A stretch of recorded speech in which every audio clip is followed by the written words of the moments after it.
ఇల్లుంది కానీ చల్లదనం లేదు,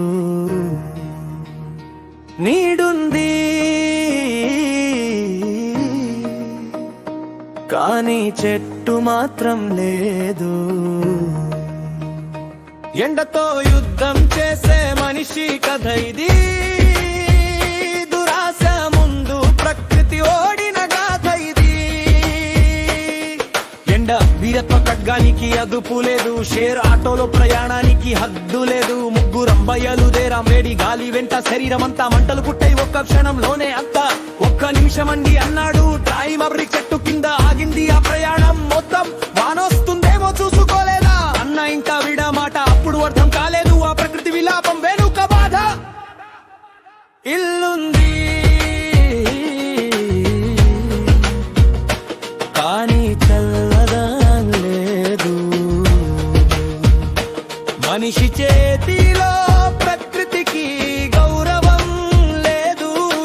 కాంక్రీట్ అడవుల్లో కలిపోతున్న కాలం, చెట్టు నీడ కోసం వెతుకుతోంది జీవనం.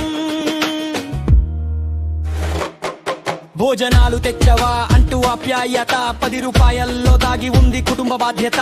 ఆటో వాడికి ఇల్లు లేదేమో అనుకున్నాం, కానీ అతని జీవితాన్ని మేము అర్థం చేసుకోలేకపోయా. అదొకనండి అదే మా ఇల్లు అన్నాడు, తక్కువ ఎత్తున్న స్లాబ్ ను చూపించాడు. చంటోడు ముసలమ్మ భార్యతో కూడిన సంసారం, ఎండలో అగ్నిగుండంగా మారుతోంది ఆ గృహం. రియల్ ఎస్టేట్ పేరుతో చెట్టని నరికేశారు, చల్లని గాలిని ఇచ్చిన వేర్లను తెంచేశారు. భూమి బంజరమైంది, మనిషి హృదయం రాయిగా మారింది.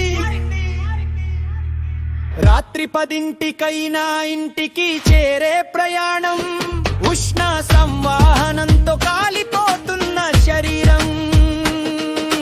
చెమటలు తుడుతుకుంటూ మెలికలు తిరుగుతున్న జీవితం, పక్కనే నరికిన చెట్టు చూస్తోంది మన దుస్థితి.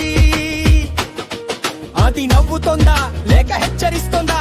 ఆశ ఉంటే బతుకుతారు, దురాశ పెరిగితే మట్టయిపోతారు అంటూ ఆటో స్టార్ట్ చేశాడు అతడు. చెట్టు కొమ్మలు లేని ఇల్లు, చల్లని గాలి లేని బతుకు. ప్రకృతిని కోల్పోయిన మనిషి తన నీడను కూడా కోల్పోతాడు. రచన ఆమరపల్లి రామకృష్ణ.